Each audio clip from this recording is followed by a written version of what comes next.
ഇനി പറയാനുള്ളത് പുതിയ കാലത്തിന്റെ സെൻസേഷനായ ഒരു പാട്ടുകാരനെ പറ്റിയാണ്. വേടൻ എന്ന ന്യൂജൻ റാപ്പർ. ന്യൂജൻ കുട്ടികളുടെ ഭാഷയിൽ പറഞ്ഞാൽ ഇന്നലെ തിരുവനന്തപുരം നിശാഗന്ധി ഓഡിറ്റോറിയത്തിൽ നടന്ന വേടന്റെ പാട്ട് പരിപാടി വേറെ ലെവലായിരുന്നു. ഒരേ തീ. പക്ഷേ പരിപാടി കത്തി വന്നപ്പോഴേക്കും സീൻ ഡെഡായി. പോലീസുകാർക്ക് ബാഡ് അടിച്ചു, പരിപാടി നിർത്തിച്ചു. പോലീസ് ചെയ്തത് തെറ്റെന്നല്ല പറഞ്ഞു വരുന്നത്. വേടനെ കേൾക്കാൻ ഇത്ര വലിയ കുട്ടിക്കൂട്ടം ഇരച്ചെത്തുമെന്ന് പോലീസിനും സംവിധാനങ്ങൾക്കും ആദ്യം തിരിഞ്ഞിരുന്നില്ല. നിശാഗന്ധിയിൽ ഇന്നലെ പൂഴിയിട്ടാൽ താഴാത്ത കൂട്ടമായിരുന്നു. 20,000-നടുത്ത് ചെറുപ്പക്കാരാണ് ഇരച്ചെത്തിയത്.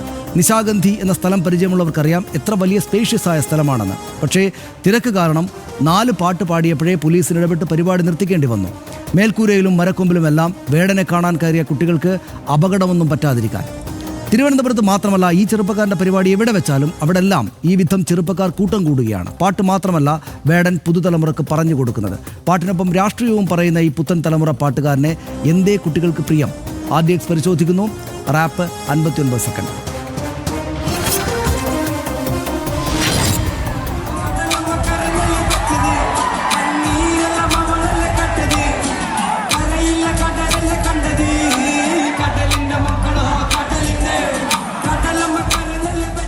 തിരുവനന്തപുരം കനകക്കുന്നിൽ നടക്കുന്ന സഹകരണ എക്സ്പോയിലെ പരിപാടിയിലാണ് റാപ്പർ വേടൻ എത്തിയത്. നിശാഗന്ധി ഓപ്പൺ ഓഡിറ്റോറിയത്തിലായിരുന്നു പരിപാടി. കസേരയിട്ടാൽ 2800 മുതൽ 3000 പേർക്ക് പരിപാടി കാണാൻ സൗകര്യമുണ്ട്. കസേരയില്ലാതെ നിൽക്കുകയാണെങ്കിൽ പരമാവധി 6000 പേർക്ക് കാണാം. എന്നാൽ ഇന്നലെ 15,000-നും 20,000-നും ഇടയിൽ ആളുകൾ വേടനെ കേൾക്കാൻ എത്തിയെന്നാണ് പോലീസ് കണക്ക്. വേദിയുടെ എതിർവശത്തുള്ള ഓടിട്ട മേൽക്കൂരകളിൽ വരെ ന്യൂജൻ പിള്ളേർ കയറിക്കൂടി. ഓട് ഇളകി വീണു. നിയന്ത്രണത്തിനായി താൽക്കാലികമായി സ്ഥാപിച്ചിരുന്ന ഷീറ്റുകളും യുവാക്കൾ എടുത്തുകളഞ്ഞു. ഇതോടെ അപകടം മണത്ത സ്പെഷ്യൽ ബ്രാഞ്ച് ഉദ്യോഗസ്ഥരും പോലീസും സംഘാടകരെ കാര്യം ധരിപ്പിച്ചു. 4 പാട്ട് കഴിഞ്ഞപ്പോൾ തന്നെ വേടന്റെ പരിപാടി അവസാനിപ്പിച്ചു. തിരുവനന്തപുരത്ത് നിന്ന് മാത്രമല്ല, സമീപ ജില്ലകളായ കൊല്ലം, ആലപ്പുഴ എന്നിവിടങ്ങളിൽ നിന്ന് വരെ യുവാക്കൾ വേടനെ കേൾക്കാൻ എത്തിയിരുന്നു. RDX rap news Malayalam.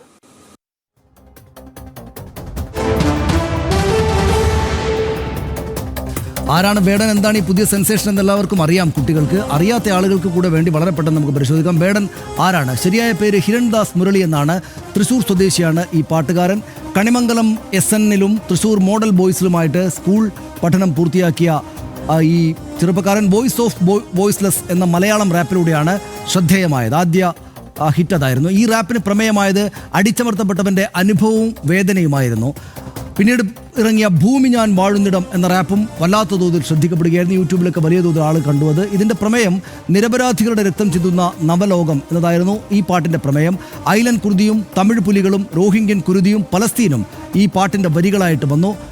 അരിക് ജീവിതങ്ങളുടെ സങ്കടത്തിനും പ്രതിഷേധത്തിനും പുതിയ ഭാഷയും സംഗീതവും നൽകുകയായിരുന്നു വേടൻ എന്ന പാട്ടുകാരൻ.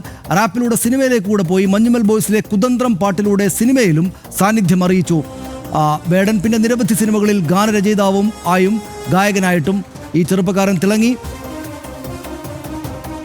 സിനിമ ചെയ്തതിനൊക്കെ ED റെയ്ഡിന് വരുന്ന കാലഘട്ടമാണിത് എന്ന് പൊതുവേദിയിൽ പറഞ്ഞ് രാഷ്ട്രീയമായുള്ള ചില കാര്യങ്ങൾ കൂടെ അദ്ദേഹം പറഞ്ഞു. കോളേജിൽ പോകുന്ന കുട്ടികളാണ് നിങ്ങൾ, പൊളിറ്റിക്കലി അറിവുള്ള കുട്ടികളായിട്ട് വളർന്നോളൂ എന്നുകൂടെ ആ നേരത്തെ പറഞ്ഞ സെൻറ്റൻസിനോടൊപ്പം അദ്ദേഹം പറഞ്ഞു.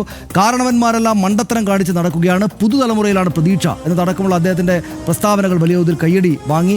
ദിവസവും വാർത്തകൾ വായിക്കുന്നില്ലേ, വളരെ ബോറായിട്ടാണ് കാര്യങ്ങൾ നീങ്ങുന്നത് എന്ന് ഈ കാലത്തിൻ്റെ പ്രശ്നങ്ങളെക്കുറിച്ച് വേടൻ പറഞ്ഞു. സ്റ്റേജ് ഷോയ്ക്കിടയിൽ സിന്തറ്റിക് ലഹരിക്കെതിരെയും വേടൻ പ്രചാരണം നടത്തി. അതിനെതിരെ ശക്തമായിട്ട് തന്നെയും സംസാരിച്ചു. ആരും സിന്തറ്റിക് ഡ്രഗ്സ് ഉപയോഗിക്കരുത്, അത് ചെകുത്താനാണ് എന്ന് ഈ ചെറുപ്പക്കാരൻ പറഞ്ഞു. സിന്തറ്റിക് ഡ്രഗ്സുകൾ നമ്മുടെ തലച്ചോറിനെ കാർന്നു നിന്നുകയാണ് എന്ന് ഈ പാട്ടുകാരൻ കുട്ടികളോട് പറഞ്ഞു. നിങ്ങളുടെ ചേട്ടൻ്റെ സ്ഥാനത്ത് നിന്നാണ് ഞാൻ ഇങ്ങനെ സംസാരിക്കുന്നത് എന്ന് ആ സ്റ്റേജിൽ വെച്ച് വേടൻ പറഞ്ഞു. വേടൻ്റെ സ്റ്റേജ് ഷോകളിൽ പുതിയ തലമുറയുടെ തള്ളിക്കയറ്റമാണ്. നമ്മൾ ആ വിഷ്വൽ നേരത്തെ കണ്ടതാണ്. തിരക്ക് മൂലം പല ഷോകളും പെട്ടെന്ന് തന്നെ നിശ്ചയിച്ചതിൽ നിന്ന് വ്യത്യസ്തമായിട്ട് അവസാനിപ്പിക്കേണ്ടി വരികയാണ്. വേടൻ്റെ ഷോകളുടെ നിയന്ത്രണം സംഘാടകരുടെ കയ്യിൽ നിൽക്കാത്ത അവസ്ഥ ഉണ്ടാക്കുന്നുണ്ട് പലപ്പോഴും. ഇന്നലെ തിരുവനന്തപുരത്ത് നടന്ന ഷോയും നമ്മൾ കണ്ടു. തിരക്കിനെ തുടർന്ന് പെട്ടെന്ന് അവസാനിപ്പിക്കുകയായിരുന്നു. വലിയ ആൾക്കൂട്ടമാണ് അവിടേക്ക് എത്തിയത്. 2021 വേടനെതിരെ ലൈംഗിക അതിക്രമ ആരോപണം മീ-ടു മൂവ്മെൻ്റ് ഭാഗമായിട്ട് ഉയർന്നിരുന്നു. ആരോപണം മൂഹ്സിൻ പരാരിയുടെ ഫ്രം എ നേറ്റീവ് ഡോട്ടർ സംഗീത ആൽബത്തിനിടെ ഉണ്ടായ സംഭവത്തെക്കുറിച്ചാണ്. ആരോപണം ഉയർന്നതിന് പിന്നാലെ പരസ്യമായിട്ട് വേടൻ, ഈ പാട്ടുകാരൻ, മാപ്പ് പറഞ്ഞു. സ്ത്രീകളോടുള്ള എൻ്റെ പെരുമാറ്റത്തിൽ സംഭവിച്ച പിഴവുകൾക്ക് മാപ്പ് എന്നായിരുന്നു വേടൻ്റെ മീ-ടു ആരോപണത്തോടുള്ള പ്രതികരണം. അപ്പോളജി അദ്ദേഹം അങ്ങനെയാണ് പ്രകടിപ്പിച്ചത്. ഇതിപ്പോൾ ചെറുപ്പക്കാർക്ക് നമ്മളിപ്പോൾ ഇത് ചർച്ച ചെയ്യുന്നത് കേട്ട് കഴിഞ്ഞാൽ അവർക്ക് ചിരി വരും. കാരണം ഇത് അവർക്ക് വളരെ പരിചിതമായ ചില സംഗതികളാണ്. എങ്ങനെ കാണണം അതിനെ? അല്ല, ഇത് എല്ലാ സ്ഥലത്തും ഇപ്പോൾ എനിക്ക് തോന്നുന്നു ഈ റാപ്പ് സംഗീതം 1970 മുതലാണ് വളരെ സജീവമായി വരുന്നത്. ലോക സംഗീതത്തിൽ ഒരു പ്രധാനപ്പെട്ട വിഭാഗമായി അത് അംഗീകരിക്കപ്പെടുന്നത് പിന്നെയും കുറേ കൂടി കഴിഞ്ഞിട്ടാണ്. എനിക്ക് തോന്നുന്നു ഒരു 2000 മുതൽ പക്ഷേ ഇങ്ങോട്ട് അതിൻ്റെ ഒരു കാലം തെളിഞ്ഞു. 2000 മുതൽ എനിക്ക് തോന്നുന്നു മൊത്തം സംഗീത വിപണിയുടെ ഏതാണ്ട് 30-35% റാപ്പ് സംഗീതത്തിന് തന്നെയാണെന്നാണ് പറയുന്നത്. മാത്രമല്ല, ഇപ്പം ഈ ഹിറ്റ് ചാർട്ടിലൊക്കെ ഏറ്റവും മുകളിൽ വരുന്നത് റാപ്പ് സംഗീതമാണ്, റാപ്പ് പാട്ടുകളാണ്. ഇപ്പോൾ ഭയങ്കര ഹിറ്റായി നിൽക്കുന്ന കുറേ കക്ഷികളുണ്ട്. ഇപ്പോൾ കെൻഡ്രിക് ലമാർ എന്നൊക്കെ പറയുന്ന കക്ഷികളൊക്കെ ഈ പറയുന്ന പിള്ളേരുടെ ലോകം മുഴുവൻ ആ ഒരു ട്രെൻഡുണ്ട്. അതുമാത്രമല്ല, 2018-19 ആണ് പുലിസ്റ്റർ പ്രൈസ്, സംഗീതത്തിനുള്ള പുലിസ്റ്റർ പ്രൈസ് ഈ കെൻഡ്രിക് ലമാറിന് കിട്ടി. അതോടെ ഇത് വേറൊരു തലത്തിൽ, അത് ആദ്യമായാണ് അങ്ങനെ സംഭവിക്കുന്നത്, റാപ്പ് സംഗീതത്തിന് അത് കിട്ടുന്നത്. അത് വല്ലാതെ അങ്ങ് അംഗീകരിക്കപ്പെടുകയും ചെയ്തു.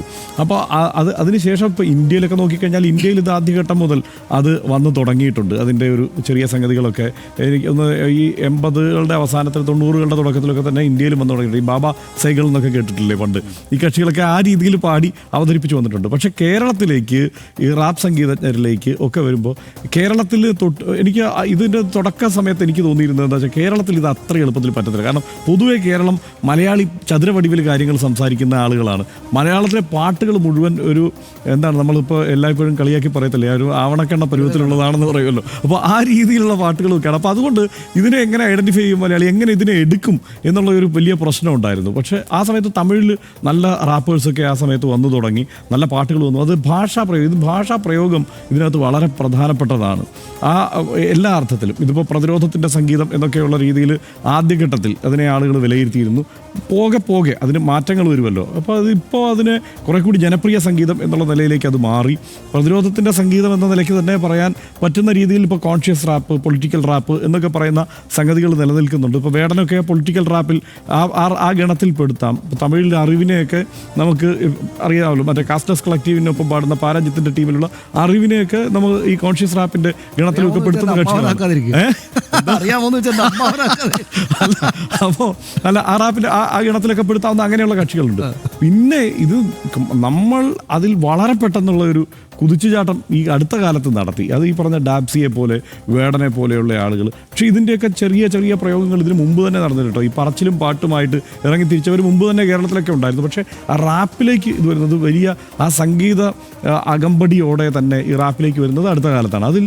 അതിൽ ഏറ്റവും വലിയ കുതിച്ചുചാട്ടം ഉണ്ടായത് ഹനുമാൻ കൈൻഡ് ലോകം മുഴുവൻ ട്രെൻഡ് ചെയ്തു എന്നുള്ളതാണ്.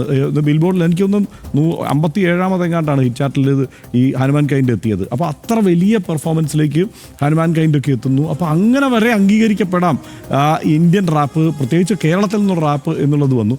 ഭാഷ ഇവർ ഈ റാപ്പിന് പറ്റുന്ന രീതിയിൽ ഈ ഭാഷയെ ഇവർ പരുവപ്പെടുത്തിയെടുത്തതല്ല, ഇവിടെ ഉള്ളതിനെ പ്രയോജനപ്പെടുത്തി. ഇപ്പോൾ ഡാപ്സിയൊക്കെ നോക്കിക്കഴിഞ്ഞാൽ പഴയ മാപ്പിളപ്പാട്ടിൻ്റെയൊക്കെ സംഗീതത്തിൽ നിന്ന് കടമെടുത്ത് മാപ്പിള ശീലുകളെ എടുത്തു, അവിടെ നിന്നുള്ള ആ ഭാഷാ പ്രയോഗങ്ങളെ എടുത്തിട്ട് സാധാരണ മലയാളി സംസാരിക്കുന്ന ഭാഷയിലേക്ക് കൊണ്ടുവന്നു. അല്ലാതെ ഈ ചതുരവടിവിലുള്ള ഭാഷ, നമ്മൾക്ക് ഇതുവരെ വഴക്കമുള്ള മലയാള സംഗീത ഭാഷയിൽ നിന്ന് അവർ മാറിയിട്ട് സാധാരണക്കാരൻ്റെ ഭാഷ ഇങ്ങോട്ട് എടുത്തു, അതിനെ അങ്ങ് അവതരിപ്പിക്കാൻ തുടങ്ങി. ഒരു കണക്കിന് വേടനിലേക്ക് വരുമ്പോൾ ഉള്ളൊരു കാര്യം എന്താണെന്ന് വെച്ച് കഴിഞ്ഞാൽ, വേടനെ ആളുകൾ ഐഡന്റിഫൈ ചെയ്യുന്നത് എങ്ങനെയാണ്? കലാഭവൻ മണിയെ കൂടി ചേർത്ത് വെച്ചുകൊണ്ടാണ്. ഒരു സ്റ്റേജ് പെർഫോമർ എന്നുള്ള നിലയ്ക്ക് കലാഭവൻ മണി എത്ര ഗംഭീരമായി കാര്യങ്ങൾ ചെയ്തു, എത്രത്തോളം ആളുകളുമായി കണക്ട് ചെയ്തിട്ടുണ്ട്, ആളുകളിലേക്ക് അങ്ങ് ഇറങ്ങിച്ചെന്ന് ആളുകളുമായി അങ്ങനെ ഇഴുകിച്ചേർന്നുള്ള സംഗീത പരിപാടികളാണ് കലാഭവൻ മണിയുടെ ഉണ്ടായിരുന്നത്. വേടൻ അങ്ങനെയുള്ള ചില പൊടിക്കൈകളും, അല്ലെങ്കിൽ ചിലപ്പോൾ വേടൻ സ്വാഭാവികമായി ചെയ്യുന്നതായിരിക്കാം, അങ്ങനെ ചില കാര്യങ്ങൾ കൂടിയുണ്ട്. ആളുകളുമായി കമ്മ്യൂണിക്കേറ്റ് ചെയ്യുക. കഴിഞ്ഞ ദിവസം ഞാൻ നോക്കിയപ്പോൾ ഈ ആൾക്കൂട്ടത്തിനിടയ്ക്ക് ഒരു കുട്ടി ഒറ്റപ്പെട്ടു വന്നു. അപ്പോൾ ആ കുട്ടിയെ പിടിച്ചു നിർത്തിയിട്ട് തനി തൃശ്ശൂർ സ്ലാങ്ങിൽ ഇങ്ങനെ കുട്ടിയുടെ അമ്മയെ വഴക്ക് പറയുകയാണ് അവിടെ നിന്നിട്ട്. അപ്പോൾ ആളുകളത് ഭയങ്കരമായി എൻജോയ് ചെയ്യുന്നുണ്ട്. പിന്നെ ചെറുപ്പക്കാർ ഇതിനകത്ത് ഒരു കാര്യം എന്താണെന്ന് വെച്ച് കഴിഞ്ഞാൽ, വളരെ കൃത്യമായി വളരെ പൊളിറ്റിക്കലായ ചില കമൻറ്റുകളൊക്കെ വേടൻ്റെ ഭാഗത്തുനിന്ന് വിമർശനങ്ങളും വരുന്നുണ്ട് കേട്ടോ. വേടൻ്റെ പൊളിറ്റിക്സ്, ലോകത്തുള്ള എല്ലാ അനീതിക്കെതിരെയും പറയുന്ന വേടൻ പക്ഷേ ഇസ്ലാമിസ്റ്റ് ഭീകരവാദത്തിനെതിരെ ഒന്നും പറഞ്ഞില്ല എന്നുള്ള വലിയ വിമർശനമൊക്കെ വേടൻ്റെ പാട്ടുകൾക്കെതിരെ വരുന്നുണ്ട്. അദ്ദേഹം ചേർത്ത് വയ്ക്കുന്നത് ഒരു ദളിത് പൊളിറ്റിക്സും ഒക്കെ ആയി ബന്ധപ്പെട്ട് ആണ്. അതിനെ വേറൊരു ധാരയിൽ ബന്ധപ്പെടുത്തിയാണ് അയാൾ അത് അവതരിപ്പിക്കുന്നതൊക്കെ ഉണ്ടായിരിക്കാം. എന്തായാലും മലയാള സംഗീതം വല്ലാതെ മാറുന്നു. പുതിയ യുവത്വം അതിൻ്റെ ഒരു ആഘോഷത്തിലേക്ക് ഇരമ്പി എത്തുന്നു എന്നുള്ളതാണ്. ഇത് നമ്മൾ ഇത്തരം ദൃശ്യങ്ങൾ നമ്മൾ പുറത്തു നിന്നുള്ള പാട്ടുകാരൊക്കെ പാടുന്നത് മുന്നിൽ ബില്ലി എലിഷനൊക്കെ സ്റ്റേജ് പ്രോഗ്രാമുകൾ, അവിടെയൊക്കെ നമ്മൾ ദൃശ്യങ്ങൾ ഇഷ്ടം പോലെ കാണും. പക്ഷേ ഇത് കേരളത്തിൽ സമീപകാലത്താണ് ഇങ്ങനെ സ്റ്റേജിലേക്ക് ആളുകൾ. പണ്ടുണ്ടായിരുന്ന അമ്പലപ്പറമ്പിൽ വലിയ പാട്ടുണ്ടാവും. പിന്നെ ഇത് പറയുമ്പോൾ നമ്മൾ ജാസി ഗിഫ്റ്റിൻ്റെ പാട്ടിനെ പേര് പറയാതെ പോകുന്നത്. ജാസി ഗിഫ്റ്റാണ്. എന്തുകൊണ്ടാണെന്ന് വെച്ചാൽ നമ്മുടെ ദശാബ്ദങ്ങളോളം യേശുദാസിന്റെ ടു പെർഫെക്റ്റ് ആയിട്ടുള്ള വോയിസ് ഭരിച്ചൊരു നാടാണ് നമ്മൾ. ടു പെർഫെക്റ്റ്, അതായത് എന്തെങ്കിലും കുറ്റം പറയാനില്ലാത്ത വിധം അതിഗംഭീരമായിട്ടുള്ള വോയിസ്. ഇതിനെന്താ പറയുക, ഈ കുറ്റം പറയാൻ പറ്റില്ല. സക്കറിയ ഒരു കാലത്ത് യേശുദാസ് പാട്ട് നിർത്തണമെന്ന് പറഞ്ഞത് പിന്നെയും അദ്ദേഹം 10-30 കൊല്ലം യേശുദാസ് പാടി.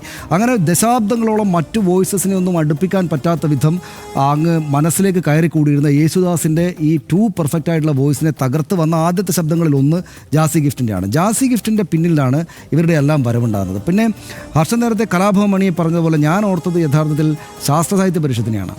ആ പരിഷത്തിൻ്റെ പാട്ടുകളുടെ ടെക്സ്റ്റാണ് യഥാർത്ഥത്തിൽ ഇദ്ദേഹത്തിൻ്റെ ടെക്സ്റ്റ് ഓർമ്മിപ്പിക്കുക, ഇദ്ദേഹത്തിൻ്റെ പൊളിറ്റിക്സ്. അതും ഞാൻ പറയുന്നത് എല്ലാ കാലവും സിനിമാ മേഖലയിലെ സാഹിത്യം, സംഗീതം, സിനിമാ പാട്ടുകൾ ഭരിച്ച ഒരു നാടാണല്ലോ നമ്മുടെ. ഇപ്പോൾ അമ്പലപ്പറമ്പിൽ വലിയ ഡാൻസും കൂത്തുമൊക്കെ നമ്മൾ നടത്തുമ്പോൾ അപ്പുറത്ത് പാടുന്ന പാട്ട് സിനിമാ പാട്ടായിരിക്കും, സിനിമയുടെ പാട്ടായിരിക്കും. വരികൾക്കൊന്നും പ്രത്യേകിച്ച് എന്താണ് നമുക്ക് എല്ലാവർക്കും അറിയാവുന്ന കുറേയേറെ വാക്കുകളെടുത്ത് കുലുക്കി കുത്തി ഉണ്ടാകുന്ന പാട്ടുകളാണ് ആ കാലത്തെല്ലാം സിനിമകൾക്കകത്ത്. പക്ഷേ ഇതിപ്പോൾ നേരെ പ്രത്യേകിച്ചും ഈ പറയുന്ന ഇദ്ദേഹത്തിൻ്റെ എഴുത്ത് ഈ പരിഷത്തിലേക്ക് ഓർമ്മിപ്പിക്കുന്നതെന്ന് പറയുന്നത്, ഞാൻ ചിലതൊക്കെ എഴുതി വെച്ചു. നീ നേടിയില്ല എങ്കിലും നീ വാടിയില്ല, 6ലും മരിപ്പതുണ്ട് 100ലും മരിപ്പതുണ്ട്, ആശയിൽ മരിപ്പവൻ 1000 പിറപ്പതുണ്ട്, നീ പിറന്ന നാട്ടിൽ നിന്നെ കണ്ടാൽ വെറുപ്പ് എന്ന വരി ഞാൻ ഇന്നിപ്പോൾ കേട്ടപ്പോൾ എന്താണ്, ഇപ്പോൾ ഈ പെഹൽഗാം ആക്രമണം നടന്നപ്പോൾ എത്ര ആളുകളാണ് വിഷമിച്ചൊക്കെ നടക്കുന്നത്. അപ്പോൾ എന്താണ് അവരോട് പറയുകയാണ്, അവർ നീ പിറന്ന നാട്ടിൽ നിന്നെ കണ്ടാൽ വെറുപ്പ് എന്ന എത്ര വലിയൊരു സമൂഹത്തോട് എത്ര കാലത്തേക്ക് ഈ വരി സംസാരിച്ചുകൊണ്ടിരിക്കും. പക്ഷേ വളരെ ലളിതമായിട്ടുള്ള കാര്യവും കൂടിയാണ്. ആൾ മരിച്ചു പോകിലും ആശയം മരിക്കില്ല എന്നൊക്കെ പറയുന്നത് ഞാനത് കേട്ടിട്ടുണ്ട് ചെറുപ്പത്തിൽ. ഇത്തരം വരികൾ വളരെ പൊളിറ്റിക്കലായിട്ടുള്ള വളരെ ലോഡഡ് ആയിട്ടുള്ള വരികൾ പരിഷത്തിൻ്റെയും മറ്റൊരുപാട് പാട്ടുകളിലൊക്കെ ഉണ്ട്. പക്ഷേ അത് പുതിയൊരു കാലത്തിൻ്റെ വളരെ സെൻസേഷനായിട്ടും വളരെ ഗംഭീരമായിട്ടും അവതരിപ്പിക്കുകയാണ് വേടൻ ചെയ്യുന്നത്. പിന്നെ ഈ വിയർപ്പ് തുന്നിയിട്ട കുപ്പായ അദ്ദേഹത്തിൻ്റെ വരിയല്ലേ, ആ വിയർപ്പ് തുന്നിയിട്ട കുപ്പായം ഒന്ന് ആലോചിക്കുക. എത്രയ്ക്ക് സിമ്പിളായിട്ടുള്ള ഒരു പ്രയോഗമാണത്. ആ പ്രയോഗം മലയാള സാഹിത്യവും മലയാള പാട്ട് ശാഖയും കവിതാ ശാഖയും ഒക്കെ ഇത്രമാത്രം ഇങ്ങനെ വിരാജിച്ച കാലങ്ങളിലൊന്നും വിയർപ്പ് തുന്നിയിട്ട കുപ്പായം എന്നൊരു വരി ആരും ഇങ്ങനെ വലുതായിട്ട് അത്ഭുതപ്പെടുത്തി. വളരെ സിമ്പിളായിട്ട് പക്ഷേ വളരെ താഴെ തട്ടിൽ നിൽക്കുന്ന പണിയെടുക്കുന്ന ആളെ വളരെ പെട്ടെന്ന് അങ്ങോട്ട് മുന്നിലേക്ക് എടുത്ത് വെച്ചു വേടൻ. അപ്പോൾ ഈ പറയുന്ന ടെക്സ്റ്റാണ് അതിലേറ്റവും പ്രധാനപ്പെട്ട കാര്യങ്ങളെന്ന് എനിക്ക് തോന്നുന്നു.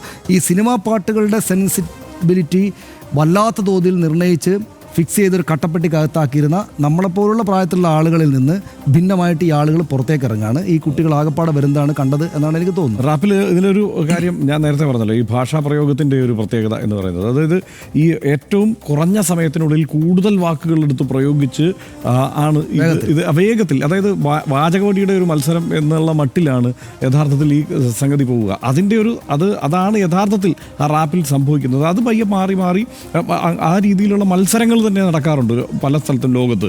അങ്ങോട്ടും ഇങ്ങോട്ടും ഇങ്ങനെ ഈ റാപ്പ് ചെയ്ത് മത്സരിക്കുന്നത്. അതിൽ ഇപ്പം ഞാനത് എടുത്ത് നോക്കുമായിരുന്നു. 598 വാക്കുകൾ 55 സെക്കൻഡിൽ പറഞ്ഞിട്ടാണ് അതിൽ വേൾഡ് റെക്കോർഡുള്ളത്. അതായത് അത്ര വേഗത്തിലാണ് ഈ വാക്കുകളുടെ പ്രയോഗം. ആ റാപ്പ് അങ്ങനെ തന്നെയല്ല നമ്മൾ ഇവിടെ പ്രയോഗിക്കുന്നത്. ഇവിടെ പക്ഷേ മറ്റൊരു തരത്തിൽ കുറച്ചുകൂടി സംഗീതാത്മകമായി താളാത്മകമായാണ് പോകുന്നത്. നമുക്ക് ഒരു വിഷയം കൂടെ ഉണ്ട്. ഞാൻ പാണനല്ല പുലയനല്ല നീ തമ്പുരാനുമല്ല എന്ന് പകുതി പാട്ടും പകുതി പറച്ചിലുമായി വേടൻ വേദിയിൽ നിറഞ്ഞാടുമ്പോൾ ജൻസി കുട്ടികൾക്ക് പാട്ട് മാത്രമല്ല കിട്ടുന്നതെന്ന് ഉറപ്പാണ്. അയാൾ പറയുന്ന രാഷ്ട്രീയത്തിൻ്റെ ആഴം കൂടി അരാഷ്ട്രീയരെന്ന് പൊതുവെ പറയുന്ന അവർക്ക് കിട്ടുന്നുണ്ടാകണം. റാപ്പും അത് പാടുന്ന ആളുകളെയും മലയാളി ഇഷ്ടപ്പെട്ടു തുടങ്ങിയിട്ട് അധികമായിട്ടില്ല. അതിനിടയിലാണ് അടിമുടി രാഷ്ട്രീയം പറയുന്ന വേടനെ കേൾക്കാൻ ആൾ കൂടുന്നത്. ദളിത് രാഷ്ട്രീയം പച്ചക്ക് പറയുന്ന വേടൻ വസ്ത്രം കൊണ്ട് തന്നെ വ്യത്യസ്തനാണ്. അങ്ങനെ ഒരാളെ കേൾക്കാൻ, ആ താളത്തിനൊത്ത് ചുവട് വെക്കാൻ, അയാൾ പാടുന്നത് ഏറ്റുപാടാൻ നിൽക്കുന്ന തലമുറയിലും നമുക്ക് പ്രതീക്ഷ വെക്കാം. സമത്വത്തിൻ്റെ സാഹോദര്യത്തിൻ്റെ താളം അവരുടെ നിലപാടുകളിൽ പടരുമെന്ന് പ്രത്യാശിക്കാം.